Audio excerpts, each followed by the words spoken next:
আজকে আমরা একটা অঙ্গনওয়াড়ি সেন্টার ভিজিটে এসেছি। সেখানে কি সুন্দর কিচেন গার্ডেন করা হয়েছে দেখুন। এখানে দেখতে পাচ্ছি কি গাছ, এটা হচ্ছে পালং শাক। আচ্ছা, না ফুলকপি, না এগুলো ফুলকপি বা ওলকপি কিছু একটা। হ্যাঁ, এখানে বিলেতি ধনেপাতা, এখানে টমেটো গাছে কি সুন্দর টমেটো হয়েছে, কত ফুল ধরেছে গাছে। আচ্ছা, টমেটো গাছ সেদিকে দেখাচ্ছে, আমরা ঘুরে ঘুরে দেখছি। মটরশুঁটি গাছ, এখানে কি সুন্দর মটরশুঁটি গাছ। হ্যাঁ, মটরশুঁটি গাছ, এটা মটরশুঁটি গাছে মটরশুঁটি হয়ে আছে। হ্যাঁ হ্যাঁ, একটু দেখাই আমরা একটু দেখাচ্ছি। এই যে মটরশুঁটি হয়েছে, বাহ খুব সুন্দর।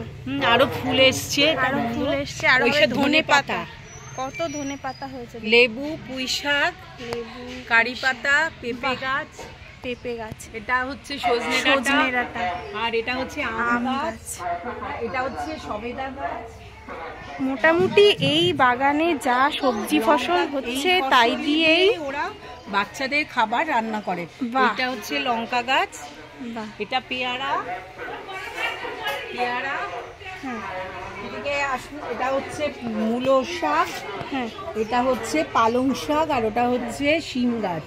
বাহ, খুব সুন্দর, দারুণ। এই বাগানের সবজি দিয়েই ওরা সাধারণত বাচ্চাদের খাবার রান্না করে। খুব ভালো। এটা একটা অঙ্গনওয়াড়ি সেন্টার। এই দিদি আমাদের সুপারভাইজার দিদি, আর এই দিদি হচ্ছে কর্মী দিদি। ওর নিজের হাতেই এই সমস্ত করা গাছ। এগুলো দিদি মেথি শাক, মেথি শাক। আর এটা কি গাছ জানো? এটা কদবেল গাছ। কদবেল,